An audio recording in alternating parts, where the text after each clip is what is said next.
All right. Well, next up again on our first timers of presenting, and Robin's been trying to get her now for about 5 months, 6 months, since Office 365, Lisa Shorr.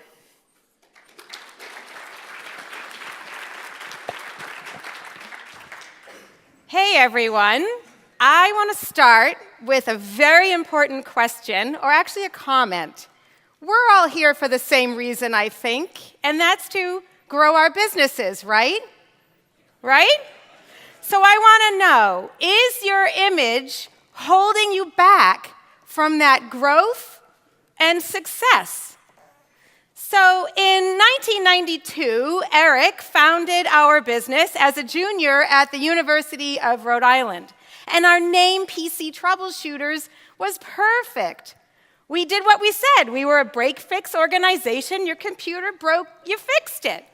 Fast forward many years. This is our 24th year this year.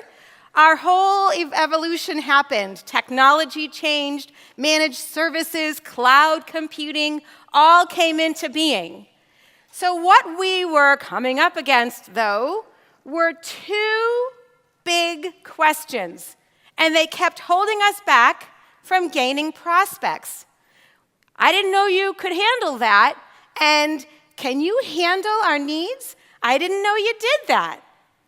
So we kept coming up with those questions of people saying, I thought you just fixed PCs. Or, are you just a small mom and pop shop because you're PC troubleshooters? Can you handle our needs? Your technicians don't look like they're professional and organized, and sometimes your processes and procedures aren't really representing who you actually are. I didn't know that. So we needed to really take a hard look and realize that training our engineers on tech skills alone was not enough. We did not want to be viewed any longer as the guy with the wires wrapped around, harried and really rushing and just getting the job done and sloppy. We wanted to look like the other guys, partnering and advising and coaching and growing a more sophisticated base of clients and gaining larger, more prestigious clients. I think that's pretty much most of our goals here, is to grow and grow our businesses. So we had to take a whole stance. And finally, in 2012, we started the conversation. 2013, we were getting punched in the stomach over and over again. And Eric and I realized, that's it. We've got to make a change. So thankfully, 2014 happened, and we rebranded to Secure Future Tech Solutions. We brought in our clients, crucial. We brought in our employees, equally important. We also brought in outside resources, and we brainstormed. And this new name just came out of the air. It was wonderful and really fit who we were with our new vision of proactive today for a brighter tomorrow. So we had a new question, and that was, now, how can we secure your future? Versus, I didn't know you did that. So then we had to take a look internally, because you can't just fix the outside and slap on a new logo and think, I got this. We had to really look at our team inside. And the one key component that we always have to remember, and the one thing Robin talks about often, is perception. And that's client perception is reality. Whatever they believe is why they're going to buy from you. So making a first impression is crucial.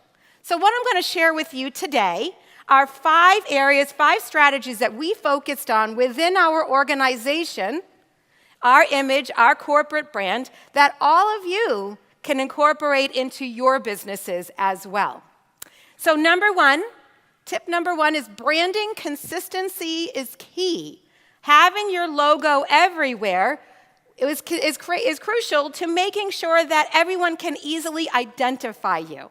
So we put our logo everywhere, on our parking spots, on our cars, whenever we do a trade show, our table throw, our pop-up banner.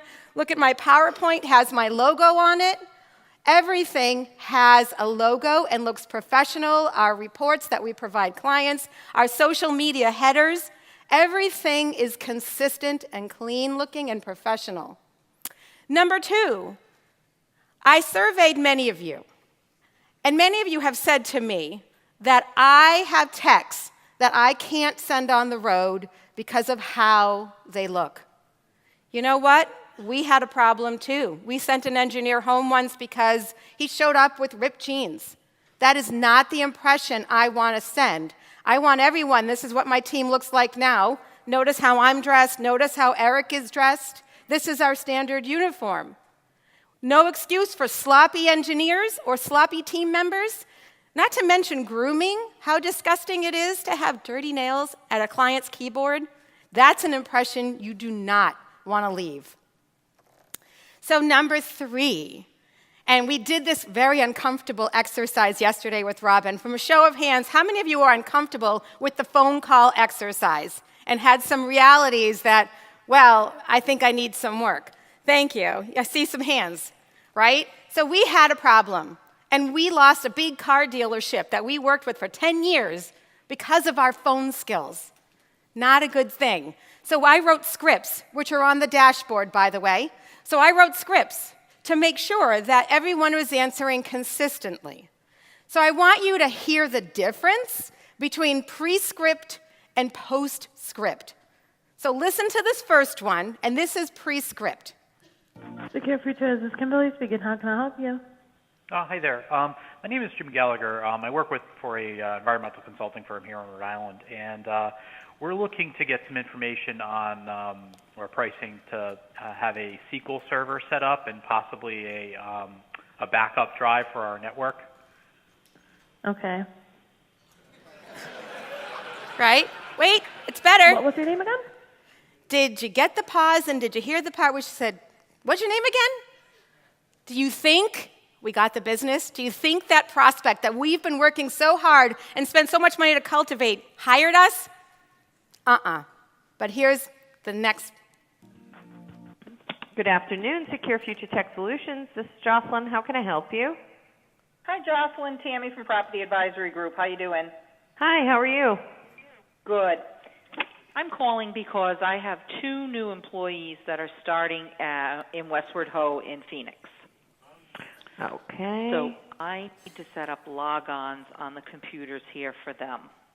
Okay, could you send me an email with their information? Would that be easier? Sure, what do you need? Did you hear the difference? She used a script. Her tone of voice was smiling. She sounded excited and interested to help our client versus, okay. That's crucial. And that's building client rapport and relationships. And that builds your ROI. Number 4, have any of you had an engineer that rolled his eyes or her eyes? Have you ever? Yeah? I hear some yes. We did. And guess what? It cost us money because that engineer was one of our senior techs that we sent on site that one of our clients, a couple of our clients actually called and said, don't send him back. I'd rather a junior tech. Well, guess what? That junior tech isn't billed as high. So now I've lost money on this.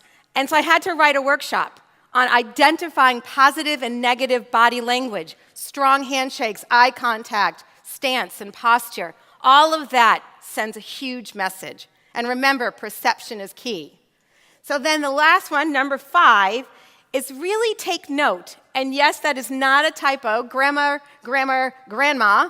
I did that on purpose because how many times does autocorrect change the word unintentionally that you didn't want? Happens all the time. Using the wrong version of the word to or there happens all the time. Or you're welcome, right? Always spelled wrong. And ticket notes. I just sent an invoice back the other day from a tech that had geek speak all over it. As a marketer, I didn't understand it. I sent it back and said, rewrite it because I don't want to frustrate a client when they receive the notes and they have no idea what it says. So all of that makes a huge difference. I'm excited to share some ROI. So how do you ROI image? How do you actually show, if you're not doing a mailing campaign, what do you measure? Well, for us, we wanted to measure the type of clients and the work that we were getting. And so we looked first at our managed services revenue because we wanted to get rid of the break-fix side. We are no longer servicing home users. And so we went from $500,000 in 2013 up to about $250,000 in 2015. Excuse me. That's almost a 47% increase. So that was pretty exciting for us, and it shows that our projects were really evolving and shifting and growing, and we were investing in us. We also wanted to look at the type of clients that we were bringing on. Were they growing? Were they more prestigious? And they were. We signed on a large commercial bakery, in a regional bakery, and then we also signed on a furniture company that has multiple locations, and we looked at the revenue, their annual revenue, the top 10. We did the average of, originally it was 2014, $54,000, jumped almost $10,000 to $64,000 in 2015. So it shows that our clients are investing more in us, they're trusting us, we're being approached for more larger projects and not getting that question, I didn't know you did that. So the other piece, Robin touts testimonials. They are so valuable, not only to other prospects, but internally as well, because our testimonials are showing the results. Now our clients view us as advisors, as responsive, as teachers, and they know that we view their problems as important. We want that perception, because that's how we're going to keep the clients that Robin is giving us, right? We're doing the campaigns and we're bringing in prospects, but we need to keep them. And so you'll keep them through your consistent work on your image and your branding. So what can you do? How can you secure your future? So I want to ask you a question, and we weren't doing this. How many of you are asking your clients, how am I doing? Getting that feedback, asking them, good, please keep it up. Continue to ask. And then also look at these 3 areas. Look consistent. Logo everywhere. Make sure your brochures and your collateral all look professional. The presentation materials when you're going on client meetings all look consistent. Your website, your social media pages. Number 2 is look professional and groomed. I can't tell you how easily misconstrued clients get when an engineer shows up and they're in shorts and sneakers and they easily judge you. Chet Holmes in The Ultimate Sales Machine says that when you walk into a room, the other person is judging you at least 11 different ways, just by not even speaking to you. So actions speak louder than words. Your eyes speak so much more in volumes than what you actually have to say. And then 3 is sound sincere. That first phone call, we didn't sound so sincere. Our old dispatch coordinator didn't really care, and we lost business because of it. And that was really hurtful and very painful when we started adding up a few of the clients that we lost or a few of the prospects because we looked at our average sale. That was a scary number. And of course, follow-up to all of this is key. So I want to leave with one last question. Does your corporate image ensure business continuity? Or does it need a little disaster recovery? Something to think about. Thank you. I'm Lisa Shorr. Vote for me.